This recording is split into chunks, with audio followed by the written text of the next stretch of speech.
Welcome, survivor, to a journey not of fear, but of profound transformation. Tonight, we place you directly in the heart of a world ravaged by the zombie apocalypse. A world where the shuffling steps of the dead are a constant backdrop to a struggle that is both external and deeply internal. This isn't just a tale of survival, it's a story of choices, of the brutal cost of compassion, and the unwavering belief that civilization can be rebuilt from the ashes of a fallen world. Act 1. The Basement. And the whispers of the dead. You wake on the cold concrete floor of a dark cellar somewhere in rural Georgia. The smell of decomposition and old smoke fills your nostrils, a constant reminder that the world you knew died 43 days ago. Your clothes, the same you've been wearing for a week, are stuck to your body with a mixture of sweat, dirt, and stains you'd rather not identify. The throbbing headache is not just from the lack of food or constant dehydration, but the psychological weight of having seen your hometown turn into a walking graveyard, of having lost everyone you loved, of having been forced to do things you never imagined you were capable of, just to keep breathing for one more day. You remember perfectly the day it all started.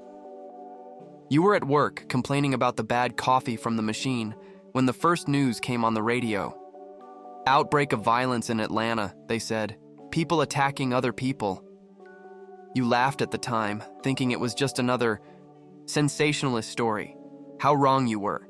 Now, 3 meters above your head, you can hear the shuffling steps of the dead. They've figured out that someone has been using this basement as a shelter and have been circling the abandoned building for 2 days. You can count at least 6 different pairs of feet by the rhythm and weight of their steps. 6 living dead who would very much like to turn you into one of them. Your last meal. Your last real meal was 4 days ago. A can of beans found in the rubble of a ransacked house. Since then, you've survived on dirty water from a rain puddle and some leaves that you hoped weren't poisonous. Your stomach doesn't just hurt from hunger. It feels like it's devouring itself from the inside out. The makeshift axe at your side is your only protection. You made it by tying a metal blade from a wrecked car to a broken broomstick with some wire found in the trash. It's not much, but it has saved your life 3 times already. You can feel the familiar weight of the tool in your calloused hands. Hands that were once soft and typed on computers, but now know intimately the violence necessary to survive. Sara is sleeping, leaning against the opposite wall. You found her 2 days ago, tied up in the storage room of an abandoned gas station, about to be violated and killed by 3 men you had to kill to save her. She still wakes up screaming every night, reliving the trauma.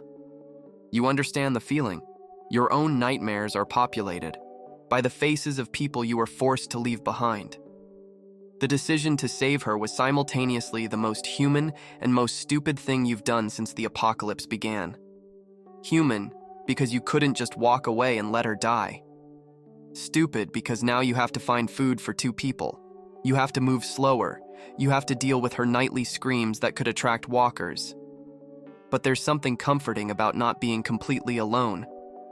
In the last 43 days, you've talked more to inanimate objects than to human beings. Your own voice had started to sound strange, hoarse, and weak from disuse. With Sara here, at least you remember what it's like to have a conversation, even if it's whispered and full of fear. You stand up slowly, trying not to make any noise that could alert the dead. Upstairs, every movement is calculated, every step is planned. You've learned that survival isn't about courage or strength. It's about patience, caution, and the willingness to do anything necessary to see another dawn. The water you have will last 1 more day, maybe 2, if you ration severely. The food ran out yesterday. This means you need to get out of this hiding place soon, no matter how many walkers are waiting upstairs. Staying here means dying slowly of thirst and hunger. Leaving means possibly dying quickly, being devoured. These are not choices anyone should have to make, but this is the world now. You walk silently to the small basement window and peer through the accumulated grime on the glass. Outside, you can see the legs of at least 4 walkers walking aimlessly around the yard. One of them is wearing what's left of a nurse's uniform, Another is wearing torn jeans and a bloody t-shirt that says "World's Best Dead." Each of them was once a person with dreams, fears, and families. Now they are just predators, driven by a primal instinct to consume human flesh. Sara stirs in her sleep and murmurs something unintelligible. You get closer and notice she's sweating despite the cold. Fever. This is all you needed. In the old world, a fever would be treated with drugstore medicine and a few days of rest. Here, it could be a death sentence. You don't have antibiotics, you don't have painkillers, you don't even have a thermometer to monitor her condition. You put your hand on her forehead and feel the heat radiating from her skin. She's definitely feverish. It could just be stress and dehydration, or it could be an infection from one of the cuts she suffered during her captivity. Or worse, it could be a bite she's hidden from you. You've seen people hide bites before, denying the reality until it's too late. Paranoia is justified in the apocalypse. Trusting the wrong person means death. Not trusting the right person can also mean death. You're constantly weighing risks, calculating probabilities, trying to read people's intentions in their eyes. Sara seems genuine, but you thought the same about Marcos. Marcos was a middle-aged man you met 3 weeks ago. He seemed harmless, said he was a teacher before the apocalypse and just wanted to find his daughter in Atlanta. You traveled together for 5 days. He shared his food, helped set up camps, and even made occasional jokes that reminded you of a lost normality. On the 6th morning, you woke up and he was gone, along with your backpack, your water, and half the food you had. You never saw him again, but you learned a valuable lesson. In the apocalypse, even seemingly good people are capable of betrayal when survival is at stake. Act 2. The desperate escape and a brutal choice. You gently touch Sara's shoulder to wake her. "Sara," you whisper. "How are you feeling?" She opens her eyes slowly, disoriented for a moment, before remembering where she is. "I'm fine," she lies, but you can see in her eyes that it's not true. "You have a fever," you say. "I need to check if you have any infected wounds." "It's nothing," she insists, but her voice is weak. You have no choice but to trust her for now.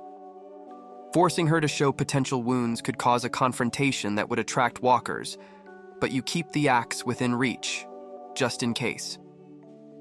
Upstairs, the sound of shuffling steps gradually diminishes. The walkers are moving away, probably attracted by some distant sound. This might be your only chance to escape. "We need to go," you whisper now. Sara gets up with difficulty, leaning against the wall. She's clearly weak, but tries to hide it. You grab your almost empty backpack and check the axe one last time. You slowly climb the wooden stairs that creak dangerously with each step. At the basement door, you stop and listen carefully. Silence. You slowly open the door and peer into the abandoned house. The house was once someone's home. Family photos still decorate some walls. Children's toys are scattered across the living room floor. There are dried bloodstains on the carpet and claw marks on the walls, evidence of a desperate struggle that the former residents lost. You move through the house like a ghost, Sara close behind. Every step is calculated. Every breath is controlled. In the kitchen, you find a meat knife that's still sharp, a better weapon than the makeshift axe for close combat. Through the front window, you can see that the street is relatively clear. Only 2 walkers are wandering at a safe distance. An abandoned truck in the driveway offers partial cover for escape. "Let's go through the back door," you whisper to Sara. "Stay low and follow my lead." You leave the house silently. The cool morning air is a relief after 2 days in the stuffy basement, but you can't afford to appreciate it. Survival means constant movement, constant vigilance. The backyard leads to a small forest that can offer cover. But forests can also hide walkers, and the sound of breaking twigs underfoot can alert any of the dead nearby. Every option has risks. You're moving towards the trees when Sara stumbles and falls. The sound echoes through the quiet yard like a gunshot. Immediately, you hear groans in response. The walkers have detected sound and movement. "Get up!" you whisper urgently, helping Sara to her feet. But it's too late. 3 walkers emerge from behind the house, their dead eyes fixed on you. One is an elderly woman in a bathrobe, half her face torn off. Another is a teenager in a school uniform, his chest ripped open and ribs exposed. The third is indefinable, too decomposed to determine age or gender. You brandish your axe and position yourself between Sara and the dead. "Stay behind me," you order. The first walker approaches. You swing the axe in a wide arc, hitting the side of the old woman's head. The skull splits with a sickening sound, like a watermelon being broken, and she collapses. The teenager moves faster than expected. You barely manage to pull back before his rotting hands try to grab you. The smell of decay is unbearable up close, a mixture of putrid meat and bodily fluids that makes your haxi eyes water. You strike a blow to his neck, but the axe gets stuck in the bone. The walker keeps moving, ignoring the wound that would be fatal to a living person. You desperately pull the axe as he gets closer. Sara screams behind you. You turn and see that the third walker has her cornered against the backyard fence. She has a rock in her hand, trying to keep him at a distance, but it's only a matter of time. You manage to free the axe with a violent pull, knocking the teenage walker down in. The process. You quickly turn and bury the blade in the top of the head of the walker that was attacking Sara. He instantly collapses, but the noise of the fight has attracted more. You can hear groans coming from several directions. You have minutes, maybe seconds, before you're surrounded. "The forest now!" you yell, abandoning any attempt at silence. You run towards the trees as more walkers emerge from nearby houses. One of them is dangerously close, a man in work clothes with half an arm, missing. You knock him down with a shove and keep running. The forest offers cover, but also makes it difficult to see approaching threats. Branches scratch your faces and clothes as you make your way through the dense vegetation. Sara is struggling to keep up, her breathing heavy and irregular. After what feels like an eternity of running, you stop behind a large fallen tree. The sound of groans is more distant now, but still audible. You are not safe, just momentarily hidden. "I can't anymore," Sara pants, doubling over in exhaustion. You quickly check the surroundings. There's a small hunting cabin about 100 meters ahead, half hidden among the trees. It could be a temporary refuge, or it could be a deadly trap full of walkers. "See that cabin?" You point. "Let's check if it's clear." You cautiously approach the wooden structure. It's small, maybe 2 rooms with broken windows and a half-open door. There are no obvious signs of walkers, but that means nothing. You peek through the window. The interior is dark, but seems empty. An overturned table, some cans scattered on the floor, a stone fireplace long since extinguished. "Stay here," you whisper to Sara. "I'll check." You enter through the door slowly, axe in hand. The wooden floorboards creak under your feet, but there's no response. A quick check confirms that the cabin is empty, at least of immediate threats. "It's clear," you call to Sara. She stumbles in and immediately sits down heavily on the floor. Her face is pale, and sweat is running down her face despite the cold. "Sara, I need you to be honest with me," you say, closing the door and checking the windows. "Were you bitten?" "No," she answers too quickly. "Can I trust you? Because if you were bitten and you're hiding it, we'll both die." She looks you in the eyes for a long moment. "I wasn't bitten, I swear." You want to believe her, but trust is an expensive luxury in the apocalypse. You decide to monitor her closely while you search the cabin for supplies. A quick search reveals some valuable discoveries. A dented but not expired can of soup, a half-full bottle of water, and a bottle of aspirins. It's not much, but it's enough to keep you alive for another day. Here, you offer 2 aspirins to Sara. "This might help with the fever." She accepts gratefully and takes the pills with a small gulp of water. Outside, you can still hear the distant groans of walkers looking for you. They'll find the cabin eventually. always do. But for now, you have a few moments to rest and plan your next move. You sit near the window, keeping watch while Sara rests. Fatigue pulls your eyelids down, but you fight off sleep. Falling asleep could mean never waking up again. Through the dirty window, you watch the trees swaying gently in the breeze. It's almost peaceful if you ignore the terrible context. For a moment, you allow yourself to imagine what it would be like if the world hadn't ended. Maybe you'd be home, watching TV, complaining about traffic, planning the weekend. These memories hurt more than any physical wound. They are cruel reminders of everything that was lost, of a life that will never exist again. You've learned to push them away, to focus only on the present moment, on the next decision you need to make to stay alive. Sara has fallen asleep leaning against the wall. Her lips are slightly blue, and she's trembling even in her sleep. The fever is getting worse. You need to find antibiotics or at least a warmer place for her to recover. There are rumors of a survivor camp about 20 kilometers north. Supposedly, they have a doctor, medical supplies, even regular food. But rumors in the apocalypse are often exaggerated or completely false. Desperate people see hope where none exists. Still, it might be Sara's best option. Staying here means watching her slowly get worse. Trying to reach the camp is risky, but at least there's a chance to save her. You hear a twig snap outside. Your entire body tenses as you peer through the window. Nothing. But in the apocalypse, nothing can be more dangerous than something. Walkers make a constant noise. Humans can be silent when they want. You gently wake Sara. "We need to go," you whisper now. She opens her eyes with difficulty, still disoriented by the fever. "What was it?" "It could be nothing, but we can't take the risk." You gather your few possessions quickly. You help Sara to her feet and notice that she's even weaker than before. The fever is consuming her energy reserves quickly.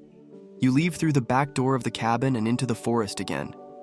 The sun is higher now, filtering through the leaves and creating patterns of light and shadow that can hide threats. You walk for about an hour, stopping frequently for Sara to rest. Every break is a risk. Staying still means being found, but she simply can't keep up. Then you hear human voices echoing through the trees. "I saw tracks here. They can't be far." When we find them, the man is ours. The woman goes to Jake first. Your blood runs cold. These are not friendly survivors. These are the voices of human predators. Possibly the same men who held Sara prisoner before you killed them. No, wait. You killed 3 men. These are different voices. This means there were more of them, or they are a completely different group of bad people. In the apocalypse, there seems to be an endless supply of humans willing to harm other humans. Act T3. Facing monsters and the cost of compassion. You grab Sara's arm and point to a dense group of bushes. "Hide there," you whisper. "No matter what happens, don't come out until I come back. And if I don't come back, wait until it's dark and go north. There's supposedly a survivor camp there." You help her hide among the bushes. Then you position yourself behind a large tree with your axe ready. The voices are getting closer. 3 men emerge from among the trees. They are well armed, rifles, pistols, knives. Their clothes are too clean, which means they have a safe place to go back to. Resources, organization, this makes them much more dangerous than desperate survivors. "The tracks stop here," says the first man, a tall, thin guy with a scar running across his face. "They can't have just disappeared," replies the second, shorter and fatter with tattoos covering his arms. "Maybe they climbed a tree," suggests the third, younger than the other 2. You count your options, 3 against 1, better armed possibly, more experienced in combat. Your chances in a direct confrontation are minimal, but if they find Sara, she's dead anyway. The man with the scar approaches dangerously close to the bushes where Sara is hidden. "Hey!" he suddenly shouts. "Come out! We know you're in there!" Silence. "If you come out now, maybe we'll be gentle. If we have to look, we'll have a lot more fun when we find you." You make a decision. It's better to reveal your position and draw attention away from Sara than to let them find her. I'm here, you yell, coming out from behind the tree with your hands up but still holding the axe. The three men turn in your direction, rifles pointed at you. Look at that, says the man with the scar, smiling. One of the little pigs decided to show up. Where's the woman? Asks the fat one. What woman? You lie. Don't play games with us, the young one says. We saw 2 sets of tracks. She died yesterday. Fever, you say. I left her for the walkers. Didn't want to carry dead. Wait. They seem to consider this. In the apocalypse, abandoning the dead is common practice. Well, the fat one says, then you'll have to be enough entertainment. They start to approach, rifles still pointed at you. You calculate distances, escape angles. With 3 rifles trained on you, your options are extremely limited. You know, you say, trying to buy time. You guys seem to have a good thing going here. Clean clothes, quality weapons. I bet you have a safe place to go back to. That's right, the scarred one replies. And we're always looking for new members, especially those who know how to fight. How do you know I know how to fight, you ask? 3 of our men are dead at a gas station 15 kilometers from here, he says. Axe wounds, and you're carrying an axe. So these are indeed partners of the men you killed. That explains how they found your tracks so quickly. They were going to rape a woman, you say. I couldn't let that happen. Noble, the fat one, scoffs, but stupid. Our group has rules about property. They found her first. People aren't property in our world, you say. They are now. The conversation is coming to an end. You can feel it. Soon they'll decide you're too much trouble to recruit and too dangerous to leave alive. The young man takes a step to the side, creating a small opening between them. It's a minimal opportunity, but it might be the only one you'll get. You throw yourself to the right just as you hurl the axe at the young man. The blade hits his shoulder, making him scream and drop his rifle. The other 2 fire, but you're already moving. A bullet whizzes past your ear. The other hits the tree behind you. You roll behind a thick tree while they reload. The young man is on the ground, groaning and trying to remove the axe from his shoulder. Son of a bitch, the fat one screams. I'm going to make you pay for that. You need a weapon. The young man's rifle is on the ground about 10 meters from your position. You might be able to reach it if you can distract the other 2. Hey, you yell. You guys still want to know where that woman is? Where? The scarred one replies. If I tell you, will you let me go? Of course, he lies. You grab a rock and throw it to the left, creating noise among the bushes. Immediately, you run in the opposite direction towards the fallen rifle. They realize the trick too quickly and start shooting. You throw yourself to the ground and roll, grabbing the rifle and aiming back. Your first bullet hits the fat one in the chest. He falls backward, rifle flying from his hands. Your second bullet misses the scarred man by inches. He takes cover behind a tree and yells back at you. You're just delaying the inevitable. We have 20 more men at our camp. Then you won't miss 3, you reply, reloading. The young man has managed to remove the axe and is trying to crawl to cover, leaving a trail of blood. You have a clear line of sight on him, but something stops you from shooting a wounded, unarmed man. This hesitation almost costs you your life. The scarred man took advantage of your distraction to change positions, and now has a clear angle on you. You throw yourself to the side at the exact moment he shoots. The bullet tears off pieces of bark from the tree where your head was a second before. You are in a stalemate for several minutes, each waiting for the other to make a mistake. But then you realize that the noise of the shots might have attracted walkers. Staying here for too long could be fatal for both of you. Last chance, you yell. Leave now, and everyone gets out alive. I can't do that, he replies. You killed our people. There have to be consequences. You hear something that makes your heart pound, the distant sound of groans getting closer. The walkers are coming, attracted by the noise of the fight. Did you hear that? You yell. I heard it, he says. More reason to finish this fast. He breaks cover in a desperate attempt to hit you before the walkers arrive. You're ready, and your bullet hits him in the center of the chest. He falls immediately. The wounded young man is trying to crawl away, but the blood and the noise he's making will attract the walkers directly to him. You consider helping him, but the groans are getting louder and closer. You run back to where Sara is hidden. Sara, we need to get out of here now. She emerges from the bushes, pale and trembling. What happened? I heard shots. I'll explain later. Walkers are coming. You start running through the forest again, leaving behind the bodies and the wounded young man who will probably be devoured in minutes. Behind you, you can hear human screams mixed with inhuman groans. The young man found the walkers, or the walkers found him. Act 4.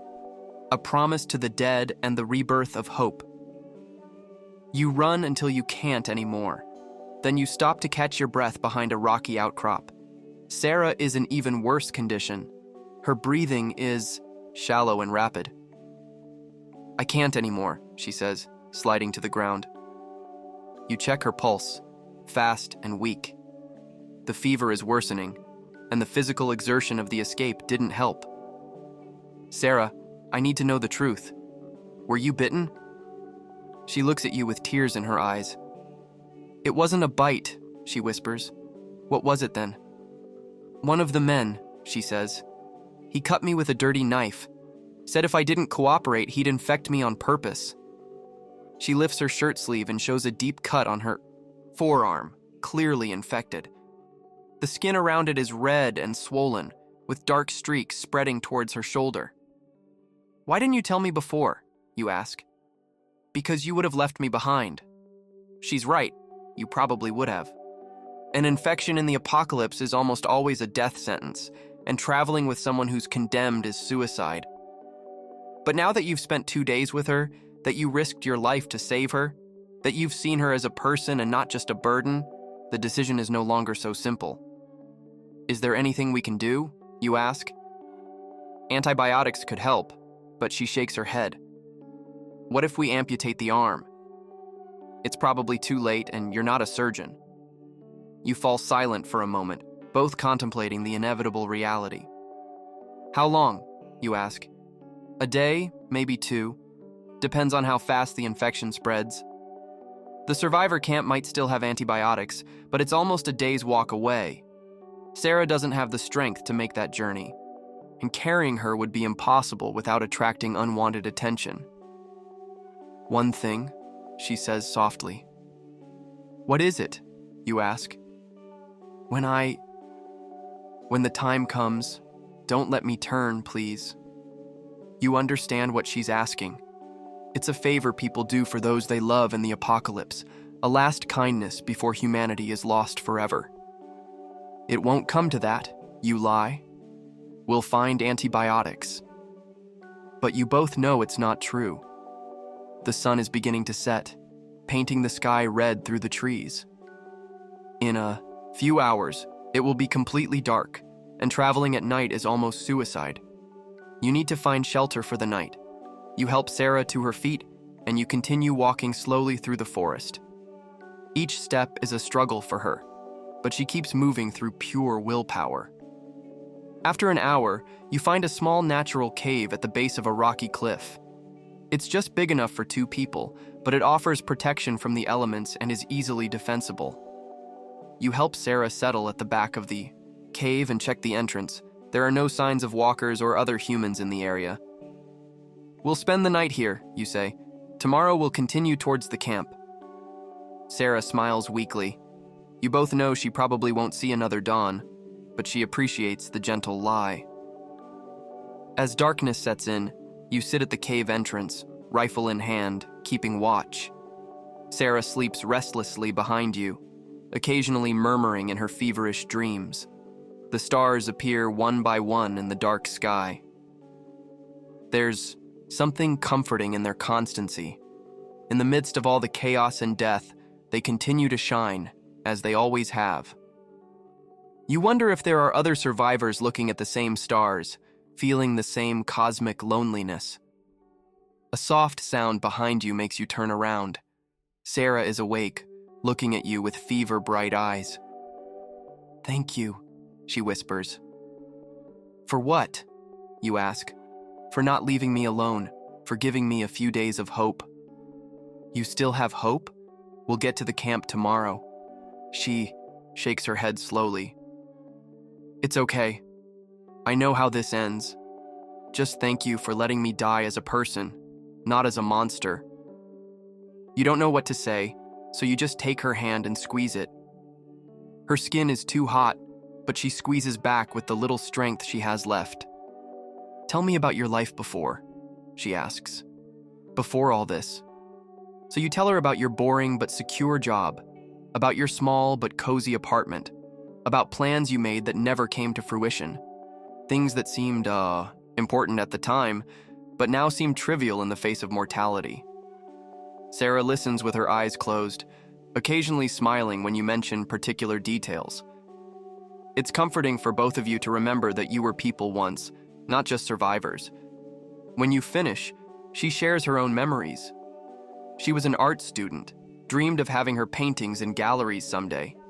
She had a boyfriend she planned to marry after graduation, and had parents who supported her in everything. All of that is gone now. The boyfriend is probably dead. The parents are definitely dead. She saw them get devoured when it all began. The artistic dreams are irrelevant in a world where the only art that matters is the art of killing the dead and staying alive. But for a few precious minutes in the dark cave, you can both pretend that you're just two normal people having a normal conversation about normal lives. Then Sara falls silent, and you think she has fallen asleep again. But a few minutes later, she speaks one more time. "When I die," she whispers, "I want you to keep going. Go to the camp, find other people. Don't give up just because I couldn't. You're not going to die, I promise." You are silent for a long moment. "I promise," you finally say. She smiles and closes her eyes. This time she really falls asleep. You continue your vigil through the night, watching her breathing become more and more shallow, feeling her temperature rise. Around 3 a.m., she stops murmuring. Around 5 a.m., she stops moving completely. You check her pulse and find nothing. Sara died peacefully in her sleep, spared the horrible transformation that awaits most victims of the apocalypse. It's a small mercy in a world that offers few. You sit next to her body for a few minutes, processing the loss. In just 3 days, you became attached to her in a way you didn't expect. She represented hope, humanity, a connection to something beyond mere survival. Now you are alone again. You take the knife you found in the abandoned house and position it over Sara's temple. It's necessary to destroy the brain before she reanimates as a walker. It's the last kindness you can offer. The blade penetrates easily. Sara felt nothing. You drag the body out of the cave and cover it with stones, creating a makeshift grave. It's not much, but it's more than most people get. In the apocalypse, when the sun rises, you gather your few belongings and continue north towards the supposed survivor camp. You promised Sara you would continue, and promises to the dead are the most sacred of all. The journey to the camp takes all day. You avoid main roads, staying in the forests and fields when possible. Several times you have to hide from groups of walkers and once from another group of humans who look hostile. When you finally reach the location described in the rumors, you find only burned rubble and scattered bodies. The camp was attacked probably weeks ago. There are no survivors, no supplies, no hope. You sit in the rubble as the sun sets again, contemplating your options. You could continue looking for other camps, other groups of survivors. You could try to survive alone indefinitely, or you could simply give up here and let the apocalypse take you too. But then you remember the promise you made to Sara. She wanted you to continue, to find other people, not to give up. So you stand up, adjust your backpack, and start walking again. Where, you don't know, but you will keep moving, keep surviving, keep looking for some sign that humanity still exists somewhere, because in the end, that's all anyone can do in the apocalypse. Keep walking until you can't anymore, and then walk a little more. The road stretches ahead of you, dark and uncertain. But you follow it anyway, because the alternative is to give up, and you're not ready for that yet. Not yet. AC5, the rebirth of empathy and the new world. You walk for 3 days through unknown territory, surviving on rainwater collected in makeshift containers and some roots that you hope aren't poisonous. Your strength is running out quickly. The constant vigilance, the lack of proper sleep, and malnutrition are taking their toll. On the morning of the 4th day, you see smoke rising on the horizon. Smoke can mean people, but it can also mean danger. In the apocalypse, humans can be more dangerous than the dead themselves, but you have no choice. Your water reserves are at an end, and you need to find supplies soon, or you'll die. Anyway, you cautiously approach the source of the smoke, staying in the dense vegetation to avoid detection. What you find is unexpected. A small, fortified farm with high barbed wire fences and makeshift watchtowers. There are people moving within the perimeter, living people, not walkers. You observe for hours, trying to determine if they are hostile or friendly. You see children playing in an internal courtyard, women working in a vegetable garden, men patrolling the perimeter. It seems legitimate, but you've learned to be skeptical of appearances. Then you see something that makes your blood run cold. 2 men are dragging a tied-up woman across the courtyard. As she screams and struggles, they throw her into a structure that looks like a makeshift prison. Other tied-up figures are visible through the bars. It's not a survivor refuge, it's a slave camp. You are about to turn away when you hear a familiar voice yelling from the prison. It can't be, but it is. It's the voice of Marcos, the man who traveled with you for 5 days before stealing your supplies and disappearing. Your first instinct is to leave. Marcos betrayed you, stole your food and water when you needed it most. He deserves whatever fate he has found here. But then, you remember the promise you made to Sara, to keep being human, not to give up on compassion completely. You move around the perimeter, looking for a weak point in the defenses. The farm is well fortified against walkers, but not against determined humans. There's a section of the fence in the back where the vegetation has grown high enough to offer cover. At night, you approach the fence. The barbed wire cuts your hands as you create a small opening, but you ignore the pain. You manage to squeeze through the hole and find yourself inside the perimeter. The prison is on the other side of the courtyard, guarded by 2 armed men who are talking softly and occasionally drinking from a shared bottle. You'll need to neutralize them, silently. You move through the shadows, taking advantage of the cover provided by several farm buildings. The first guard has his back to you, focused on his conversation with his partner. You approach from behind and choke him with your arm, cutting off the blood flow to his brain. He passes out in seconds. The second guard turns when he hears a soft noise, but you're already moving. A hard blow to the temple with the handle of your axe leaves him unconscious. You drag both bodies into the shadows and grab the prison keys. Marcos, you whisper through the bars. Several figures move in the darkness of the cell. Who is it? A voice replies. Is that you, Marcos? The teacher who was looking for his daughter? Yes, it's me. Who wants to know? Someone you robbed a few weeks ago. Silence. Listen, Marcos finally says. I can explain. I was desperate. You interrupt him by opening the cell. We need to get out of here now. There are 5 people in the prison. Marcos, 2 women, an elderly man, and a teenager. They all look malnourished and bruised. Who are you? You ask the other people. One of the women replies, they make us work in the fields during the day and lock us up at night. How long have you been here? I've been here for 2 months. The elderly man says, there's a back exit on the farm. You quickly explain, I'll show you the way, but we need to move in silence. You guide the group through the shadows, retracing your path to the fence. But when you get there, you discover that the opening you made has been found and repaired. Worse yet, there are now 3 guards patrolling the area. Shit, you murmur. Now what? Marcos whispers. you study the situation. The main fence is well lit and guarded, but there's a barn nearby that could offer enough height to climb over the fence. The barn, you whisper. Follow me. You move towards the barn, but the teenager trips over an empty can. The noise echoes through the quiet courtyard. What was that? One of the guards yells. Lanterns start to sweep the area. In seconds, you will be discovered. Run! You yell, abandoning any attempt at silence. The group runs towards the barn, as alert shouts echo across the farm. You manage to reach the structure before the guards, but now the whole farm is awake and mobilizing. Up, you order, pointing to a ladder that leads to the barn loft. The group climbs quickly. From the loft, there's a window that opens directly over the outer fence. It's a drop of about 4 meters, but it's preferable to being recaptured.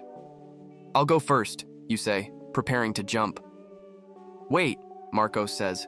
Why are you doing this after what I did to you? Because someone once told me not to give up on being human, you reply, and you jump. You land heavily on the other side of the fence, feeling a sharp pain in your left ankle, but nothing seems broken. One by one, the other people jump, and you help them up. Behind you, the farm is in total chaos. Dogs start, barking. Vehicles are being started. Angry voices are shouting orders. They'll pursue us, the younger woman says, clearly terrified. Not if we stick together, you reply. We need to split up. Let's meet on the main road 10 kilometers north in 3 days. What if some of us don't make it there? The teenager asks. Then those who do continue without the others, you reply. It's a brutal but necessary decision. A large group moves slowly and makes a lot of noise. Smaller groups have a better chance of avoiding both pursuers and walkers. You separate into 3 groups, you with Marcos, the 2 women together, and the elderly man with the teenager. Each group goes in a different direction, planning to meet at the agreed-upon point. You and Marcos move through the forest in tense silence. The tension isn't just from the pursuit. There are unresolved issues between the 2 of you. After an hour of walking, you stop to rest in a small clearing. You want an explanation? Marcos says. I don't need an explanation. I know exactly why you did it. No, you don't, he says. Then tell me, you reply, looking him in the eyes for the first time since you freed him. Marcos takes a deep breath. My daughter. I lied about looking for her. She died on the first day. I saw her being devoured by our own neighbor. You remain silent, letting him continue. But I couldn't accept it.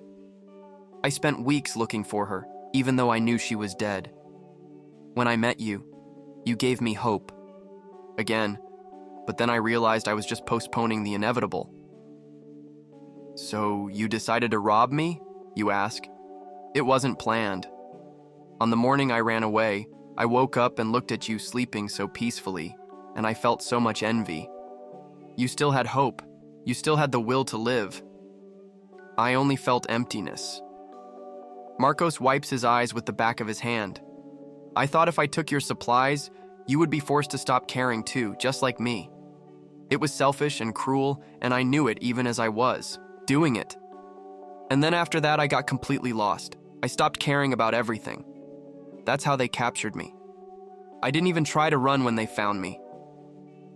You process this information. The betrayal still hurts, but at least now you understand the motivations. And now? You ask. Now I don't know. You saved me even after what I did. Why? Because a very brave person once told me that if you give up on being human, then the dead have already won, you reply.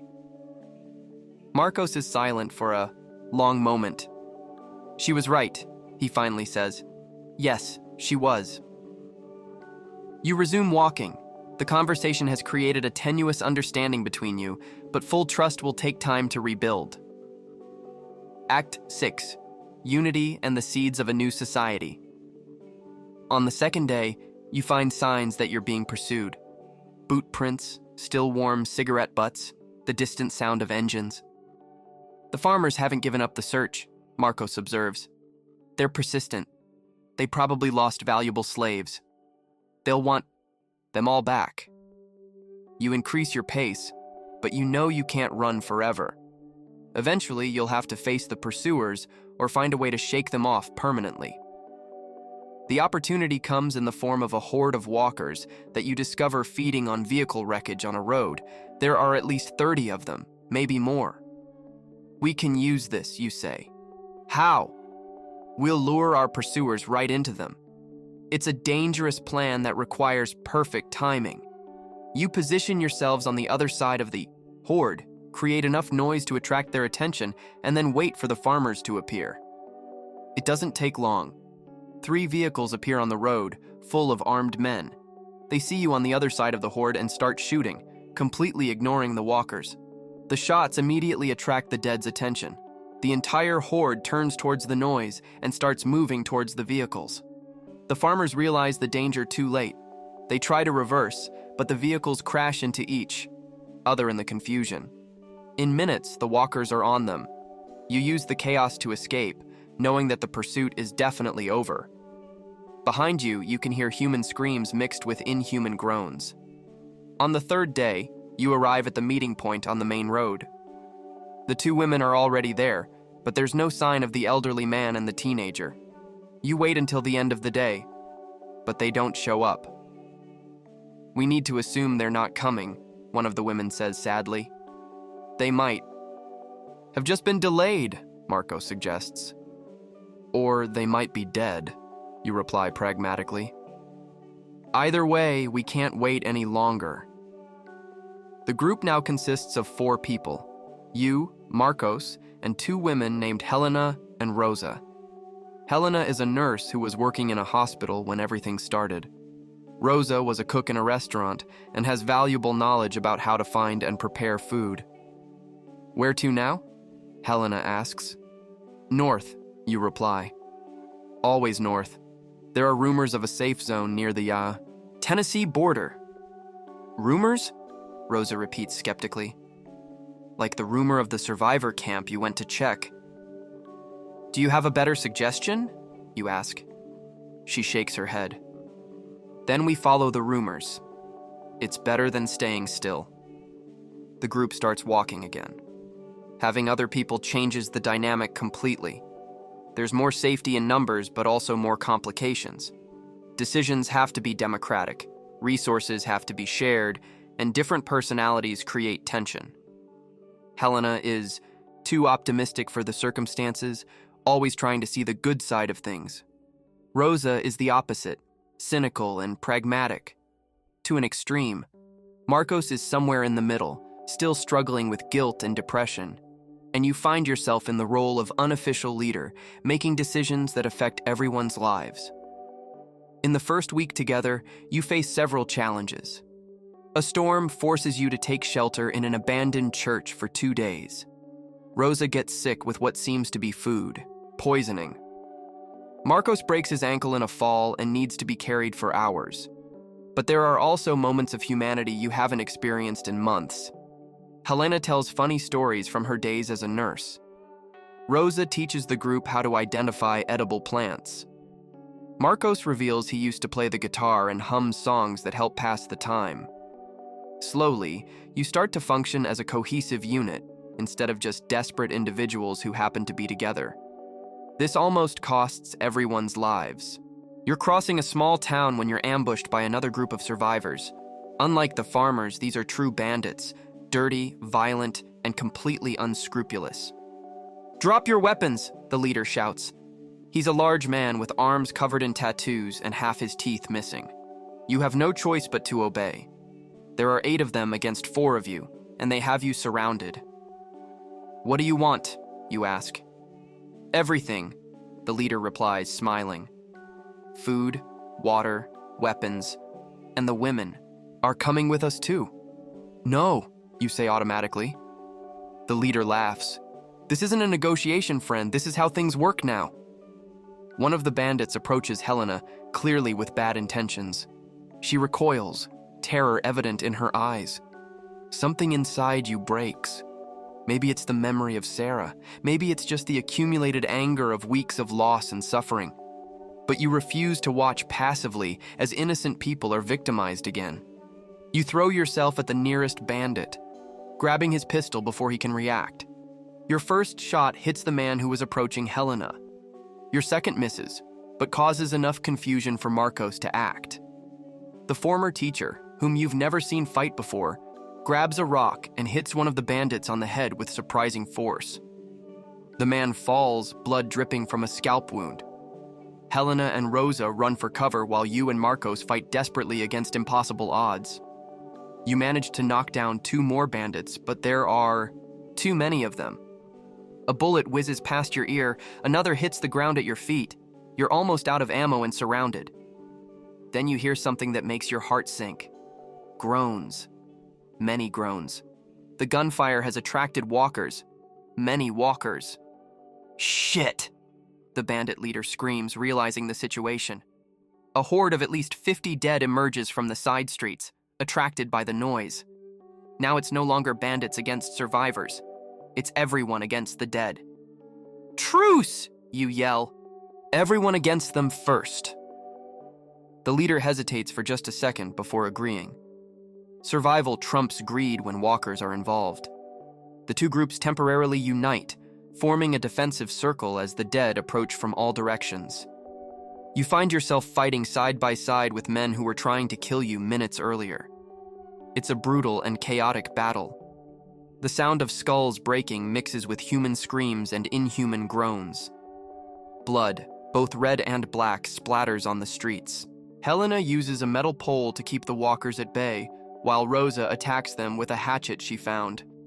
Marcos is using an iron bar as a club, his old academic life completely forgotten in the necessary violence. You're back to your axe, your most reliable blow. Every movement is precise, every hit is fatal, but there are too many of them, and you're quickly getting surrounded. We need to get out of here, you yell over the chaos. Where? The bandit leader replies, knocking down a walker with a shotgun. You see a hardware store with an intact door. There! Barricades! The group fights their way towards the store, leaving a trail of walker bodies behind. You manage to reach the door and lock yourselves inside moments before the horde reaches you. Inside, there are some useful tools and, more importantly, multiple exits. But the front windows show dozens of walkers pressing against the glass. We're going to be trapped here for hours, one of the bandits complains.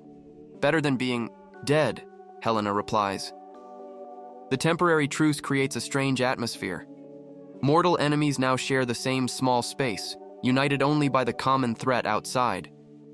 The bandit leader, who introduces himself as Tank, reveals that his group was just trying to survive, just like you.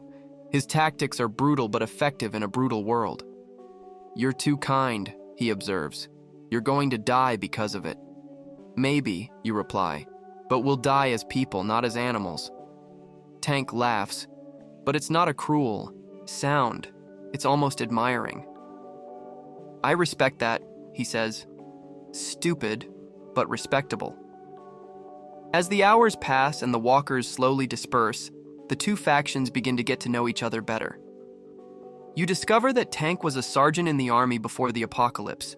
His methods are violent because he learned that hesitation means death. How many good people have you known who died because they were too good? He asks. The question hits home. Sara died because she was too good to let others suffer. The elderly man and the teenager probably died because they were too weak to keep up.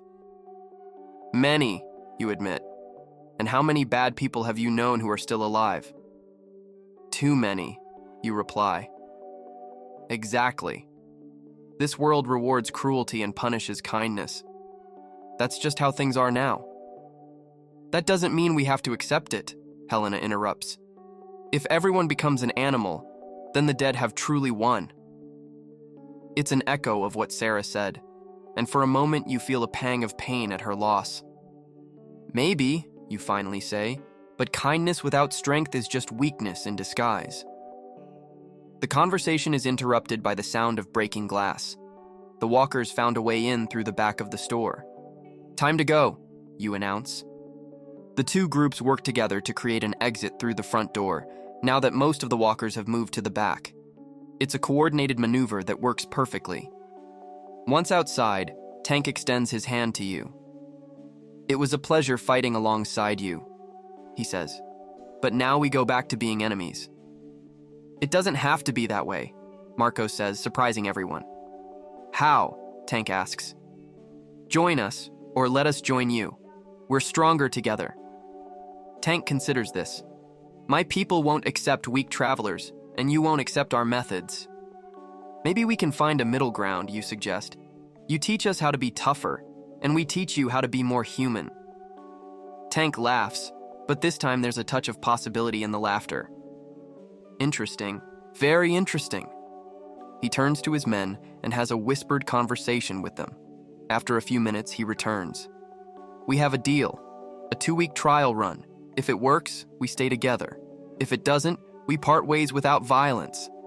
"Agreed," you say, extending your hand. Tank shakes your hand with a force that almost breaks your bones. "Welcome to the most dysfunctional group in the apocalypse," he smiles. Act 7. A new path and a glimmer of civilization. The new, combined group of 8 people presents unique challenges. Tank's methods include robbing other survivors, taking supplies by force, and eliminating anyone seen as a threat. His men, Jake, Diesel, and Crow, are loyal to him but suspicious of anyone who shows weakness. On the other hand, Helena insists on helping any wounded person they find, even if it means using precious resources. Rosa wants to share food with starving families. Marcos argues that maintaining moral standards is what separates you from the dead. You find yourself constantly mediating between the two extremes, trying to find solutions that keep the group together without completely compromising either side's principles. The first major test comes when you find a family of 5, parents with 3 small children, hiding in a broken-down car. They haven't had food in days and are clearly desperate. "We pass them by," Tank orders. "Not our problem." "They're children," Helena protests. "We can't just let them die." "We can and we will," Jake replies. "Saving them means fewer resources for us." The group is about to split when you have an idea. "What if they could pay us for help?" you ask. "With what?" Tank asks. "They clearly have nothing." "Information. They've traveled through this area. They know where to find supplies, where to avoid dangers." You approach the family and explain the situation. The father, a middle-aged man named David, immediately agrees to share everything he knows in exchange for food and temporary protection.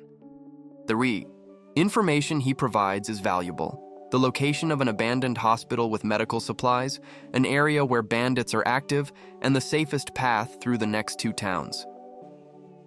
Information is a resource like any other, you explain to Tank. Sometimes it's worth more than food or ammunition. Tank is impressed, despite himself. Smart. Very smart. The family travels with the group for 3 days, sharing information and even helping with simple tasks like collecting firewood and water.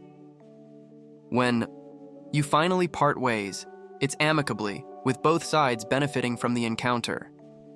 "Maybe you have something here," Jake admits reluctantly. "It's about finding value where others only see problems," you explain. As the weeks pass, the hybrid group begins to develop a unique dynamic. Tank teaches Helena and Rosa basic combat techniques. Helena teaches Tank's men basic medical care. Marcos, surprisingly, reveals a talent for strategy and planning. You become the unofficial leader, the person everyone looks to when difficult decisions need to be made. It's a heavy responsibility, but it's also comforting to know you're not alone in the apocalypse. The group finds a temporary refuge in an old fire station.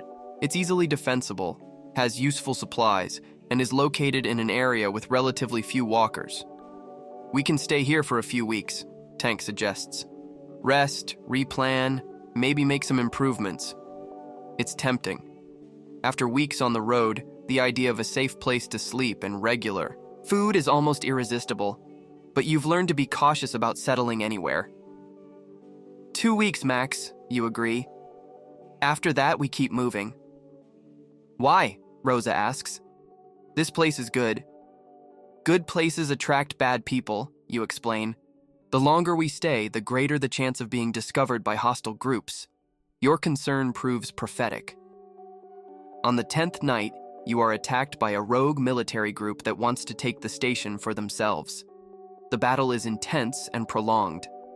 The EU's attackers have better equipment and training, but you know the building's layout and can use that to your advantage. Helena is wounded in the arm by grenade shrapnel. Marcos takes a grazing shot to the leg, but the group works together with an efficiency that would have been impossible weeks ago. Tank and his men provide heavy firepower, while you coordinate defensive tactics. Helena continues treating the wounded, even while injured. Rosa uses her knowledge of the kitchen's layout to create makeshift traps. When the smoke clears, the attackers are either dead or have fled, but the station is too damaged to continue being a safe refuge. Time to go, you announce, packing the few supplies that are left. Where to now? Diesel asks. It's the first time he's addressed you directly, a sign of respect earned through combat. East, you decide. There are rumors of an active military installation in North Carolina. More rumors? Rosa sighs. Rumors are all we have, you reply. But these are coming from multiple sources. There might be something real there. The group moves out the next morning, leaving another temporary refuge behind. But this time, you don't feel the same sadness you felt before. You have people you trust, people who trust you. In the apocalypse, that's more valuable than any physical place. Act 8. Haven Valley and the Reconstruction of Humanity. The journey to North Carolina takes several weeks and tests the group in new ways. They cross territories, controlled by warlords, navigate through entire cities taken by hordes, and survive a hailstorm that kills several walkers, but almost kills them too. Each challenge makes them stronger as a unit. Tank learns to value human life beyond simple utility. Helena learns that sometimes violence is necessary to protect the innocent. Marcos overcomes his depression and guilt, finding purpose in helping the group. And you learn that leadership in the apocalypse isn't about having all the answers, but about making difficult decisions and living with the consequences. When you finally spot the high walls and communication towers of the military installation, you know you've arrived at something important. But whether it's salvation or just another kind of prison, you'll only find out when you pass through the gates. The high walls of the military installation rise before you, like a promise of salvation or a sentence of perpetual imprisonment. Barbed wire snakes along the tops of the concrete. Barriers and watchtowers dot the perimeter like vigilant eyes that never blink. The sound of generators echoes through the gray morning, a nearly forgotten luxury in the post-apocalyptic world. You approach slowly, hands visible and weapons lowered. Through the binoculars Tank carries, you can see soldiers in the towers, living, uniformed, organized people. In months, you haven't seen so much structure in one place. Halt! An amplified voice echoes over the loudspeakers. Identify yourselves and, state your intentions. You step forward, hands raised. We are survivors, 8 people looking for safe refuge. There's a long pause. You can see movement in the towers, figures communicating via radios. Approach slowly. Keep your weapons on the ground and your hands visible. The group obeys, leaving their weapons in a pile 50 meters from the main gate. It's a huge risk. If these soldiers are hostile, you'll be completely defenseless. But you've come too far to turn back now. The heavy, metal gate opens with a mechanical creak that echoes like a metallic groan. 6 soldiers emerge, rifles pointed but not threatening. They look well-fed, clean, professional, a stark contrast to the survivor groups you've encountered in recent weeks. I am Colonel Harrison, the leader introduces himself. He's a tall, middle-aged man with gray hair cut in a military style and eyes that have seen too much. This is Fort Griffin Military Base. Before we permit entry, we need some information. Of course, you reply. What do you need to know? First, has anyone been bitten or scratched by infected in the last 14 days? Everyone shakes their head. It's true, you've been too careful to allow that kind of exposure. Second, Do you have any medical supplies, food, or ammunition to contribute to the community? Tank replies, some basic medical supplies, limited rifle and pistol ammunition, and knowledge of safe travel routes. Third, Harrison continues, are you willing to follow military orders, contribute to community work, and defend this installation if necessary? Yes, you reply without hesitation. After months on the road, the promise of security and structure is worth almost any sacrifice. Harrison studies each face for a moment, as if he can read intentions through expressions. Very well, Enter, he says. But be aware that you are under constant observation for the first 30 days. Any suspicious behavior or violation of the rules will result in immediate expulsion. In the apocalypse, second chances are a luxury we cannot afford. The gate closes behind you with a final sound that is simultaneously comforting and claustrophobic. You are safe, but also trapped. The base is impressive. Well-maintained concrete buildings, a functioning power system, running water, luxuries you had forgotten existed. Organized gardens grow between the buildings, guarded by smaller fences against wild animals. There are even children playing in a small park in the Kakimo, center of the installation. Current population 243 people, Harrison explains as he leads you through the base. 62 active military. The rest are civilians we found or who arrived like you. We have doctors, engineers, teachers, farmers. We're trying to maintain a functional society here. 3 weeks after leaving the military base, you face the cruel reality that everyone feared but no one verbalized. Rosa is dying. The cough that started as a simple cold has evolved into something more sinister. She coughs up blood in the morning, and her strength visibly decreases each day. Helena does what she can with the few medical supplies you manage to take from the base, but without proper antibiotics or diagnostic equipment, she is essentially watching a friend waste away. Bacterial pneumonia, Helena whispers to you during a break, while Rosa sleeps restlessly against a tree. Without proper treatment, she has days, maybe a week. You are camped in a small clearing on the slopes of, the West Virginia mountains. The air here is cleaner than in the dead cities, but also colder. The nights are getting brutal, and you don't have adequate equipment for the approaching winter. Marcos has developed a quiet depression since Rosa got worse.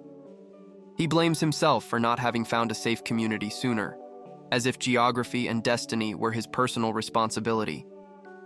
Tank and Crow maintain a constant watch, but even they are starting to show signs of despair. It is during the fourth night that everything changes. You are woken by the sound of human voices echoing through the forest. They are not the desperate screams you've become used to hearing, nor the aggressive military commands of the base. They are normal conversations, almost homely.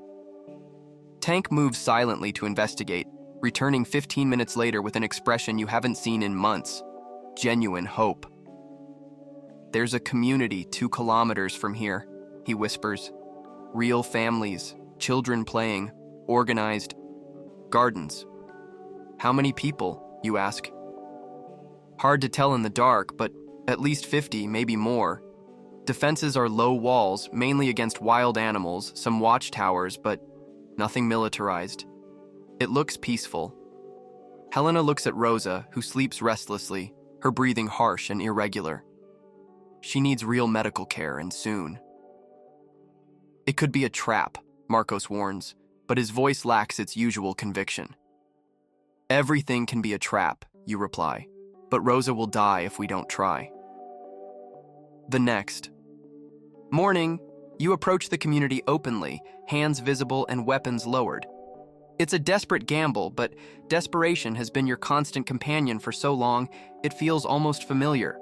What you find defies everything you've learned about survival in the apocalypse.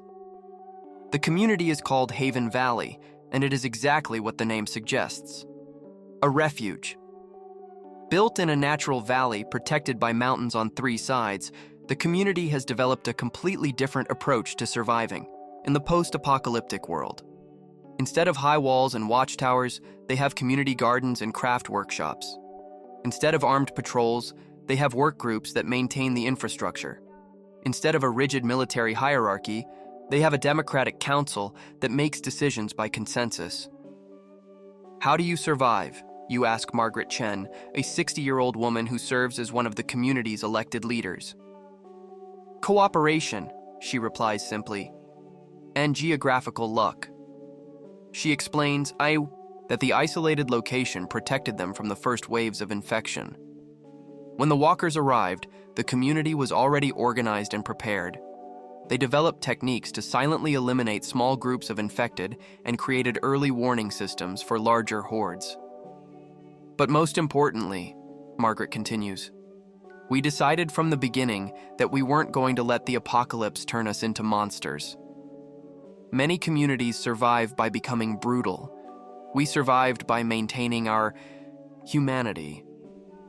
Rosa is immediately taken to what they call the medical center. In reality, a converted house with medical equipment recovered from abandoned hospitals. To Helena's surprise, they have a real doctor, Dr. James Porter, who was visiting the area when the apocalypse began and decided to stay. Bacterial pneumonia, he confirms after examining Rosa. Curable with the right antibiotics, which we fortunately have.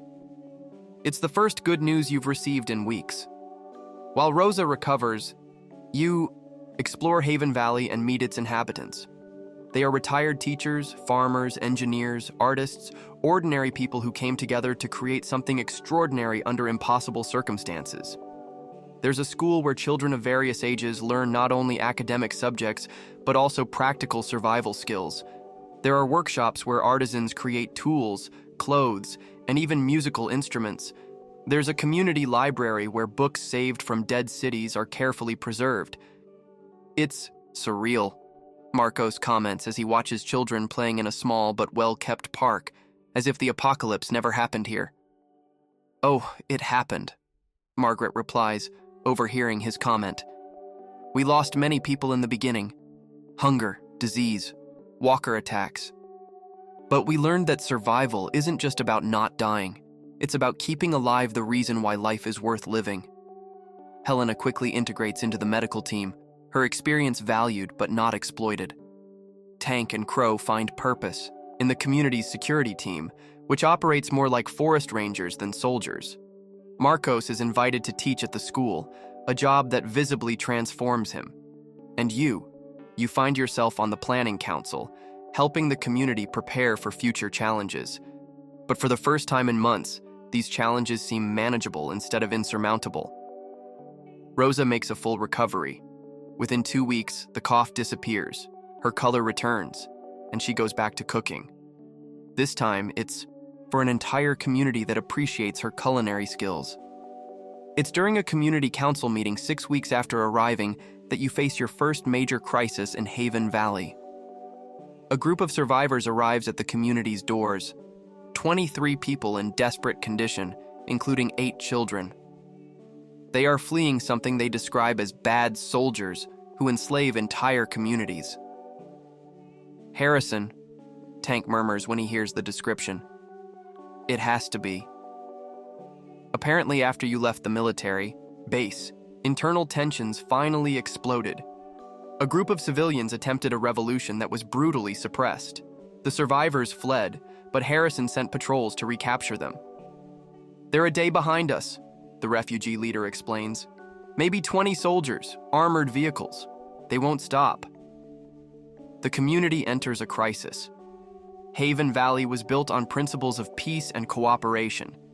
They have some weapons for defense against walkers, but nothing that can face an organized military force. We can turn over the refugees, a council member suggests reluctantly. Avoid conflict? Absolutely not, Margaret responds firmly. That's not who we are. Then we fight, Tank clarifies, and we probably die. It is you who proposes a third option. We evacuate. Silence falls over the meeting. The whole community? Dr. Porter asks. The whole community temporarily, you reply. There are caves in the mountains that can shelter everyone. We leave a few people behind to make it look like normal life is continuing, but we hide the main population. And then we wait. Harrison can't maintain patrols in the mountains indefinitely. Eventually, he'll have to go back to base or find easier targets. It's a risky plan that requires perfect coordination. But the community votes unanimously in favor. The next 18 hours are a whirlwind of organized activity. Essential supplies are packed and transported to the caves. Farm animals are moved to hidden pastures. Evidence of the real. Population is carefully erased. You, Tank, Marcos, and 2 local volunteers stay behind to maintain the facade. You position yourselves strategically around the community, creating the impression of normal activity while everyone else hides in the mountains. Harrison arrives with 20 soldiers and 3 armored vehicles, exactly as the refugees predicted.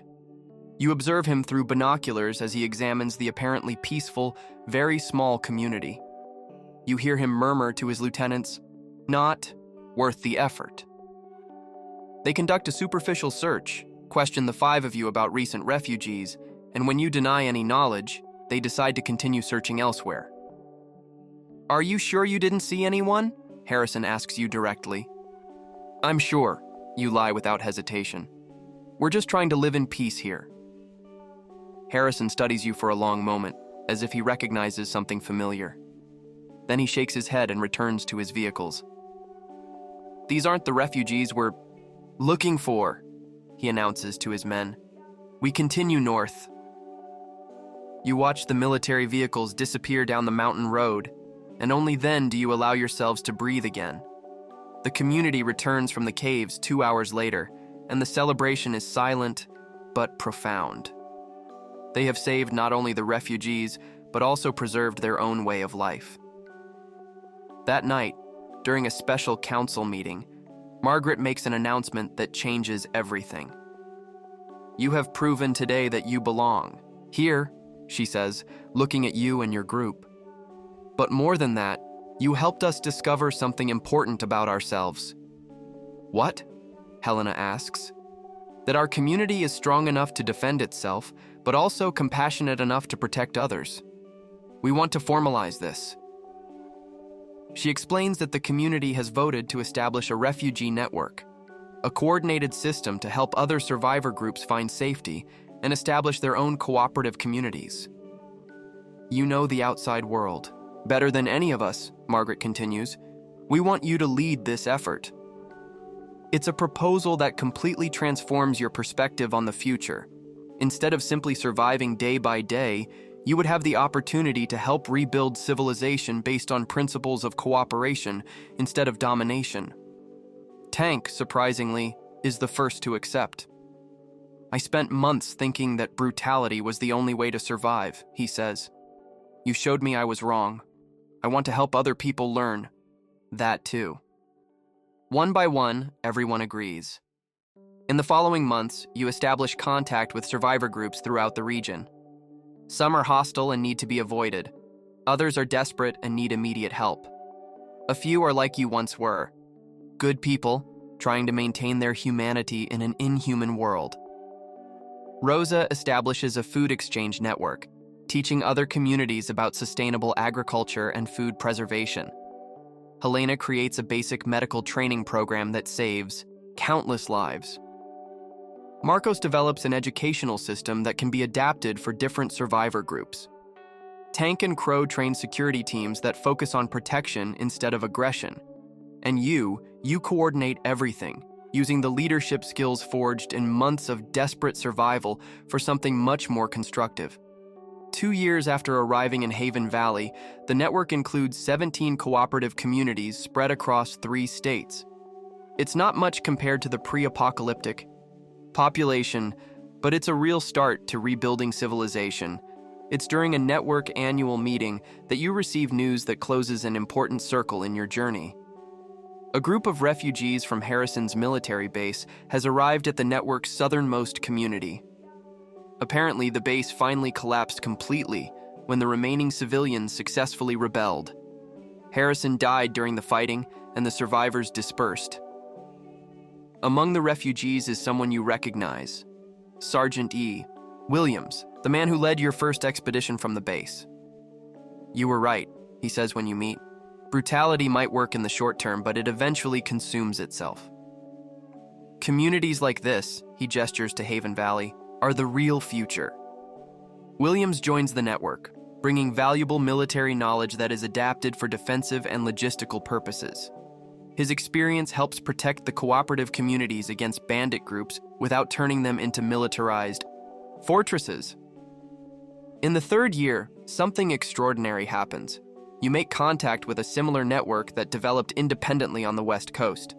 Through long-distance radio communications, you discover that the concept of cooperative communities is spreading organically across the continent. It turns out people are naturally collaborative when they're not afraid, Dr. Porter observes during a discussion about the phenomenon. The apocalypse forced us to be brutal for a while, but our true nature always comes back. It's a revelation that completely redefines how you understand human survival. For months, you believed that the apocalypse had revealed the true, bestial nature of humanity. But now you realize that it was just a phase, a traumatic reaction to extreme circumstances. The true human nature, you discover, is the capacity to adapt, learn, and eventually choose cooperation over competition when possible. In the fourth year, you face your biggest challenge yet. A gigantic horde of walkers, estimated at over 1,000 infected, is moving slowly through the region. It's the kind of threat that could destroy all the communities you've helped build, but instead of panic, there's coordination. The 17 communities work together, sharing resources and strategies. Evacuation groups are organized, escape routes are mapped, supplies are redistributed, and when the horde finally arrives, it finds not isolated and vulnerable communities, but a coordinated network that skillfully diverts it into a remote gorge where it can be contained and eventually eliminated without significant human losses. It's the final proof that the cooperative model is not only morally superior, but also practically more effective for long-term survival. 5 years after arriving in Haven Valley, you are sitting on a porch you helped build yourself, watching children play in a park that didn't exist when you arrived. Rosa is in the community kitchen, teaching teenagers how to prepare preserves for the winter. Helena is in the clinic, treating a farmer who broke his arm, a routine injury that could once have been fatal. Marcos is at the school, where he is now the director, telling a class of fascinated children about what the world was like before the apocalypse. Tank and Crow have returned from a 2-week mission, helping a new community establish its defenses. It's not the world you lost. It never will be. But it is a world worth living in. And more importantly, a world you helped create. As the sun sets behind the mountains, painting the sky with colors that remain beautiful even in a world changed forever, you reflect on the journey that brought you here. It began with total despair, waking up alone in a dark basement, convinced that the world had ended. It went through devastating loss, painful betrayal, and impossible choices that almost destroyed you. There were moments when giving up seemed not only reasonable but inevitable.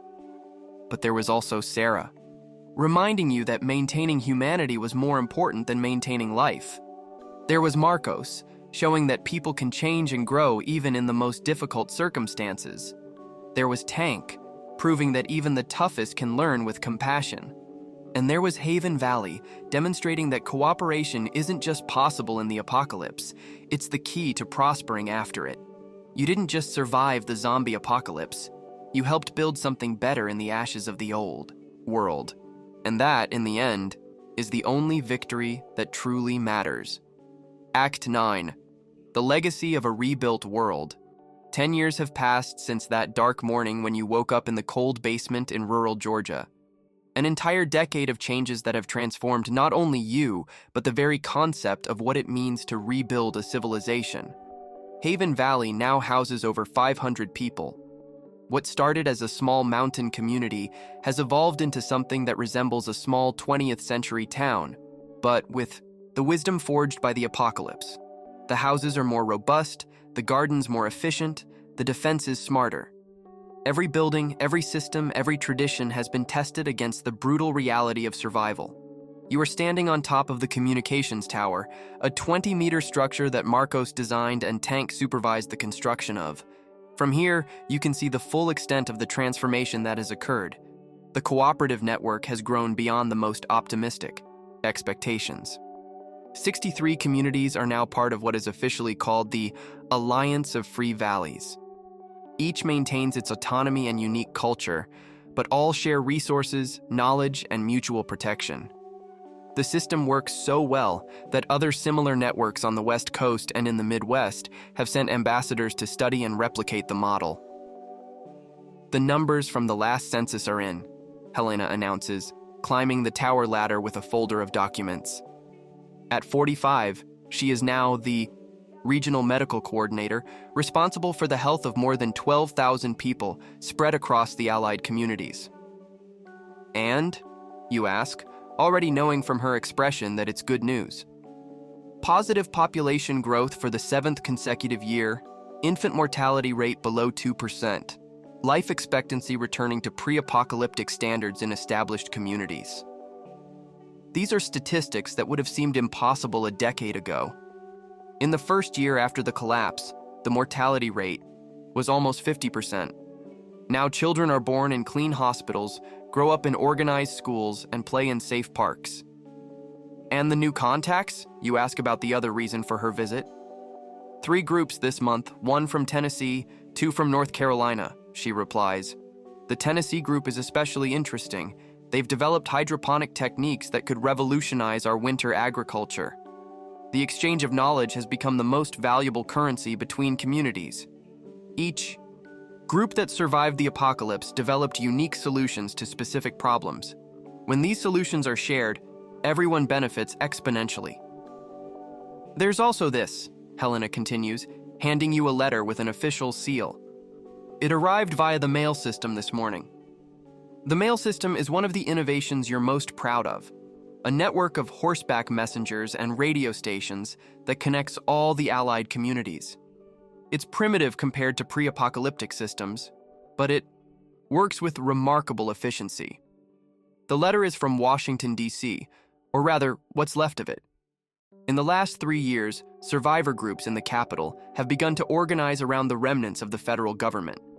They are trying to re-establish some form of national authority, and apparently, they want the Alliance of Free Valleys to send representatives to a national reconstruction convention. What do you think? Helena asks. You consider it carefully. National politics was what led to the problems that caused the apocalypse in the first place, but it also represents the possibility of coordination on an even larger scale. I'll talk to the council tonight, you decide. But my instinct is that we should participate with caution. Helena smiles. Always the cautious diplomat. It's true. Over the years, you've become the Alliance's main negotiator, the person other communities look to when they need to resolve conflicts or establish trade agreements.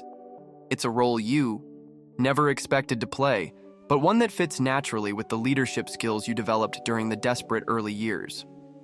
That afternoon, you walk down the main street of Haven Valley, a road paved with local stones that connects the community's main buildings. Craft shops sell locally made products. A restaurant serves meals prepared with fresh ingredients from the community gardens. There's even a bookstore where hand-copied manuscripts preserve knowledge that would have otherwise been lost. In the central square, you find Tank teaching a group of teenagers basic self-defense techniques. At 52, he is leaner than he was, with completely gray hair, but he still moves with the precision of a professional soldier. How are the new recruits, you ask, watching the young people practice disarming movements. Good, Tank replies, wiping sweat from his forehead.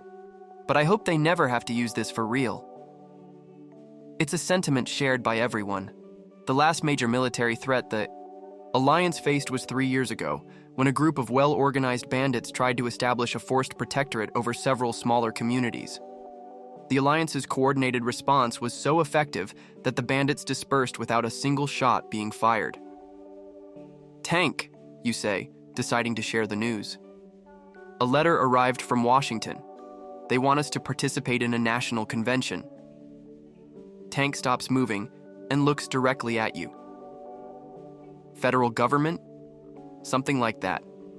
Survivor, groups trying to rebuild national structures. Tank considers it for a long moment. It could be good, or it could be the start of someone trying to control us again. That's why we go with caution. I'll go with you, Tank declares. if we go. It's comforting to know that even after a decade, the bonds forged in the worst moments remain intact. Later that night, you stop in front of the house that Marcos built on the edge of the community. It's an impressive 2-story structure with a personal library that rivals anything that existed before the apocalypse. Marcos has become the Alliance's unofficial historian, meticulously documenting not only the events of the apocalypse, but also the innovative solutions that each community developed. Working late again? You ask, finding him on the porch with a pile of manuscripts. Finishing volume 3, he replies, adjusting the reading glasses that Rosa made for him using lenses salvaged from an abandoned optical shop. History of cooperative agriculture in the post-collapse era. Sounds fascinating, you say, and it actually is.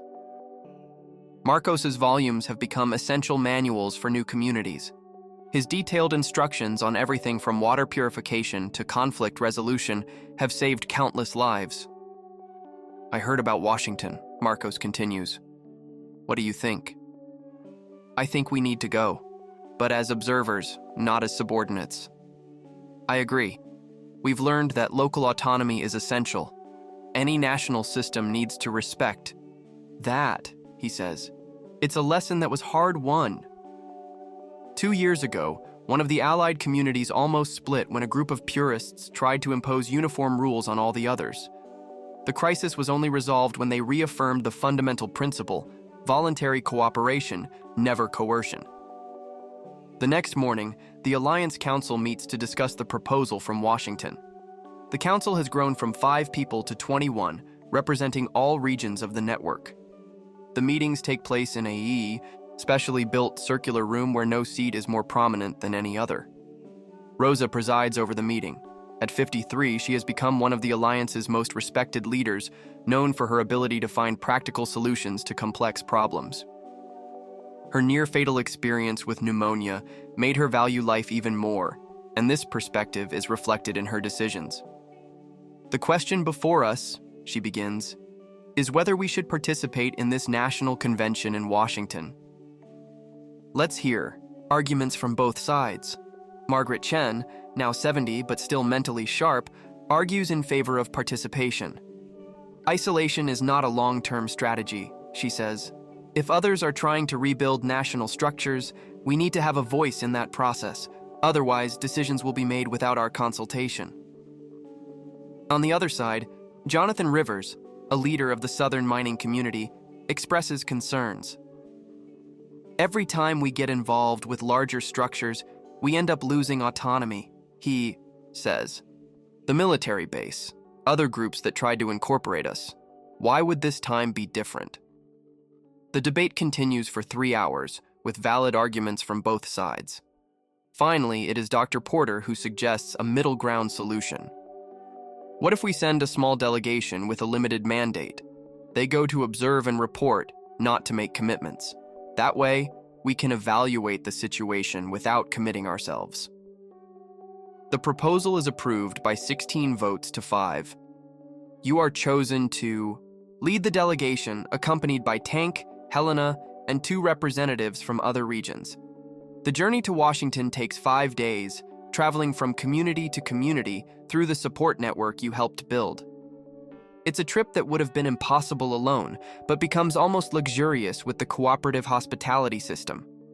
Each night, you sleep in comfortable beds, eat hot meals, and talk with local leaders about the unique challenges of their regions.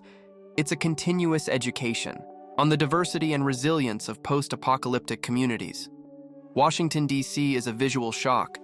A large part of the city is in ruins, but the center has been partially rebuilt by organized survivor groups.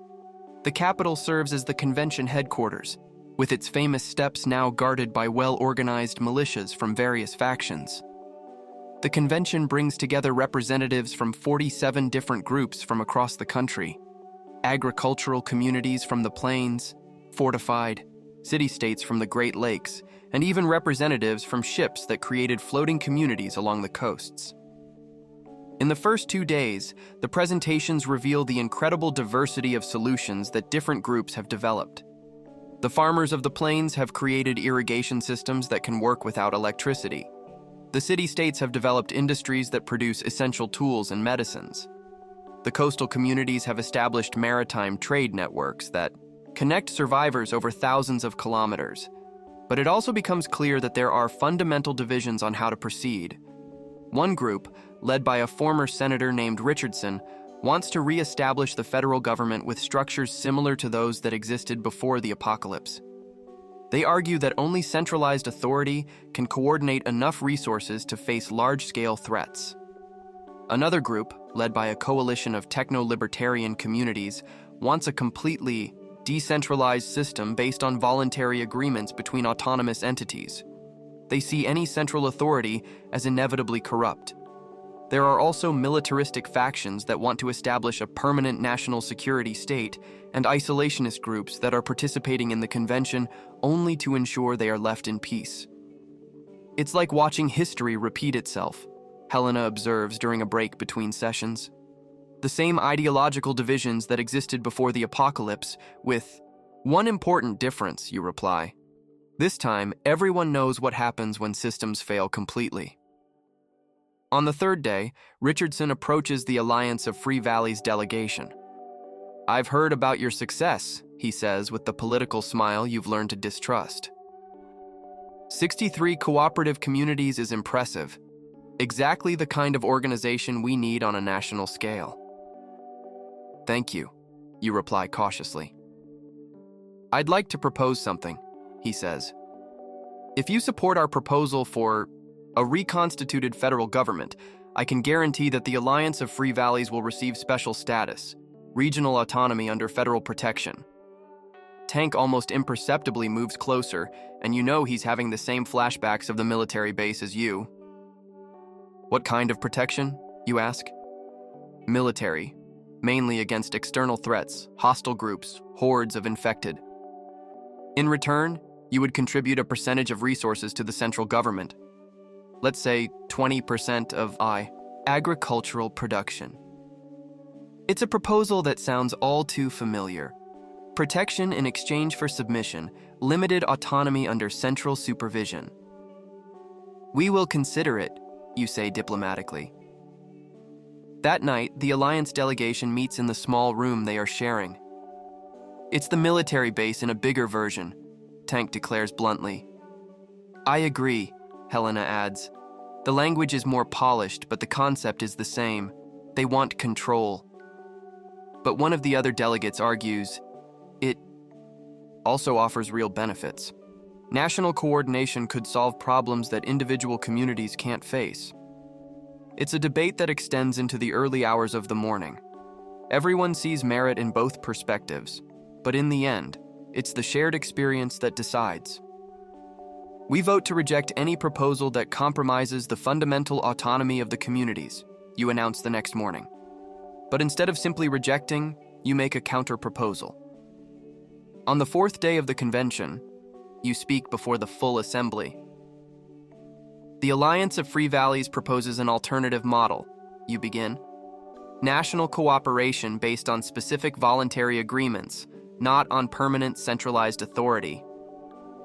You explain the concept: a national network of autonomous communities that cooperate on specific issues, defense against external threats, sharing of medical and technological knowledge, coordination of resources during emergencies, but that maintain total control over their own internal structures.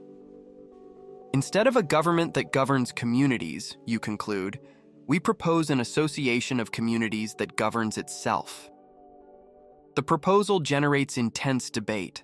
Some reject it as naive and unfeasible. Others see it as the natural evolution of the lessons learned during the apocalypse. Surprisingly, it is a representative of the coastal communities who provides crucial support. "Our experience at sea taught us that ships work best in coordinated fleets, but each captain must maintain authority over their own ship," he declares. The Alliance's proposal applies the same principle on land. At the end of the convention, 3 different models receive significant support. Richardson's reconstituted federal government, the total decentralized system of the libertarians, and the cooperative network proposed by the Alliance.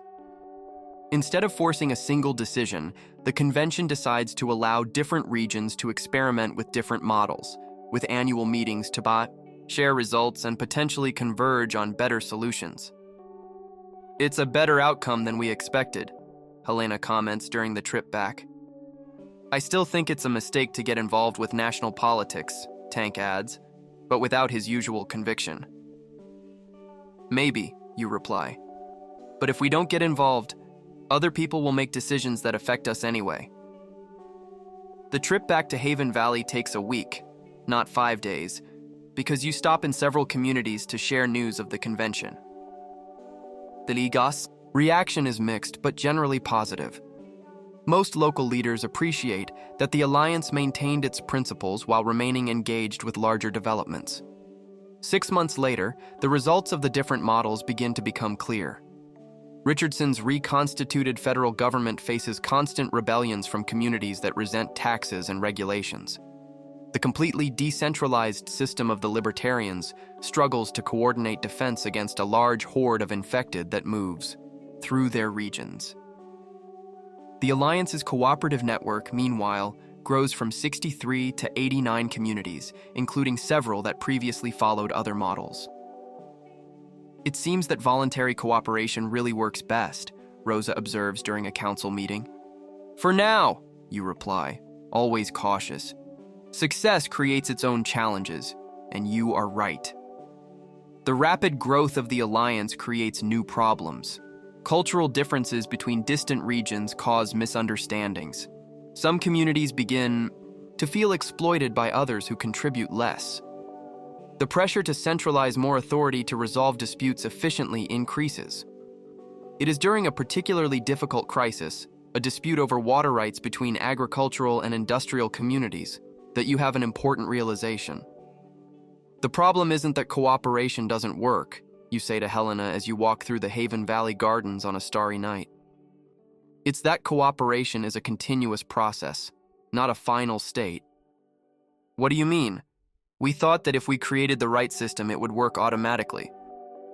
But people change, circumstances change, new challenges appear. Cooperation only works as long as people actively work to keep it working.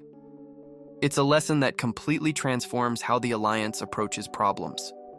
Instead of looking for permanent solutions, they focus on continuous processes of negotiation, adaptation, and renewal. 15 years after the apocalypse, you are once again in the communications tower, but this time you are not alone. A dozen young adults, people who were children when you arrived in Haven Valley, are participating in a workshop on community leadership.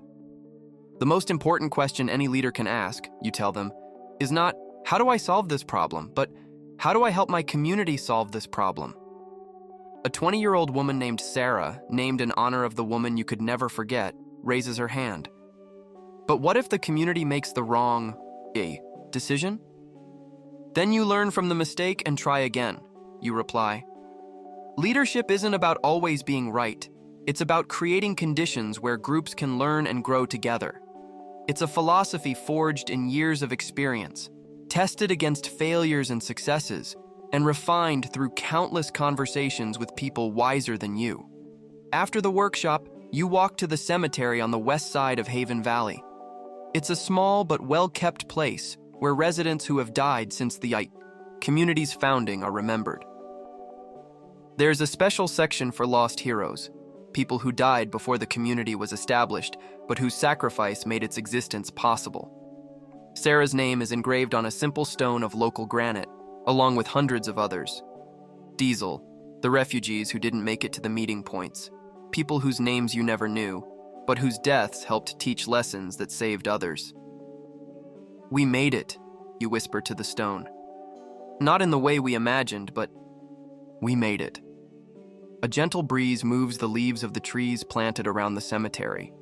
Trees that grew from seeds collected from forests where you hid during the desperate early years. Act 9. The Legacy of a Rebuilt World. Continuation. 20 years after the apocalypse, Haven Valley is no longer an isolated mountain community. It's the center of a network that extends over half the continent, connecting more than 200 autonomous communities in a complex tapestry of voluntary cooperation. You all are no longer the leader of the delegation or the regional coordinator. At 62, you've passed those responsibilities to younger people with fresh energy and innovative ideas. Your role now is what Helena affectionately calls a consultative sage, someone who offers historical perspective and advice when asked, but who doesn't make decisions for others. It's a role that fits perfectly with who you have become. Today is a special day.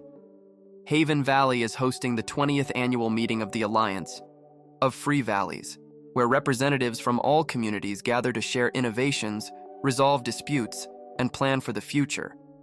But more important to you personally is that it is also the day the first Survivors Memorial will be inaugurated, a structure dedicated to all the people who died during the initial years of the apocalypse, whose sacrifices made the reconstruction that came later possible. Tank, now 68 and officially retired, helped design the memorial. It's a curved wall of local stone where thousands of names are engraved, not just of known heroes, but of ordinary people who chose to help others even when they had very little to give. Are you going to give the inaugural speech? Tank asks as you inspect the final construction details. No, you reply. Sara, the young one, is going to do it. It's time for the next generation to tell our story. Sara Chen Williams, adopted by Margaret Chen and raised with the surname of Williams in honor of the sergeant who joined the beat. Alliance years ago grew up hearing stories of the early years.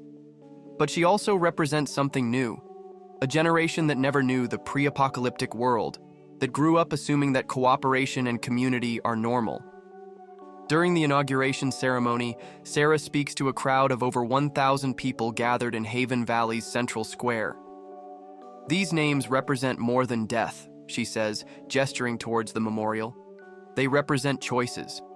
At every moment during the darkest years, these people chose to help instead of harm, to protect instead of exploit, to build instead of destroy. Two words echo through loudspeakers powered by solar panels, technology that was lost and rediscovered through cooperation between communities. We are their legacy, and our responsibility is to ensure that the choices we make today create an even better world for those who come after us. After the ceremony, there's a community party with music, dancing, and food from dozens of different culinary traditions. It's the kind of multicultural celebration that would be familiar to anyone from the pre-apocalyptic world, but with one crucial difference. Every person here knows personally what it costs to keep a community functioning. As the night progresses, you find yourself sitting at a table with your original companions, Tank, Helena, Rosa, Marcos, and Crow, all older, grayer, but still clearly recognizable as the people who met in a collapsing world and chose to trust each other. Any regrets? Rosa asks. It's a question that has become a tradition at gatherings like this. Just one, Marcos replies. I wish Diesel were here to see this. He is, Crow says softly. In the memorial, in the stories, in the lessons we learned from his loss. Helena raises her glass of wine made from grapes grown in the Haven Valley gardens. A toast to the dead who taught us how to live, and to the living who chose to honor their sacrifices. Everyone drinks in respectful silence. When the party finally ends, you walk alone to the communications tower one last time. From up there, you can see the lights of the houses scattered across the valley, each one representing families living in safety, children growing up with hope, adults working for something greater than simple survival. On the surrounding mountains, other lights blink, signals from allied communities, transmitting messages of goodwill and status updates. The network extends as far as your eyes can see and far beyond, connecting millions of people in a tapestry of conscious cooperation. It's not the world that existed before the apocalypse. It's something new, forged by the hardest lessons humanity has ever faced, tempered by the understanding that civilization is something that must be carefully cultivated and protected. You think of Sara, the first Sara, who died 20 years ago, but whose words still echo through generations. If you give up on being human, then the dead have already won. The dead didn't win. Humanity not only survived the apocalypse, it emerged wiser, more compassionate, more aware of the value of cooperation and community.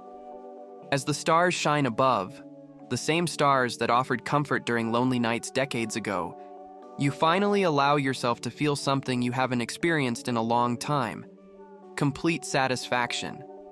You didn't just survive. You helped ensure that humanity didn't just survive, but prospered. And tomorrow, a new generation will continue to build on the foundations you established, creating wonders you can barely imagine. The apocalypse is over. The reconstruction is complete.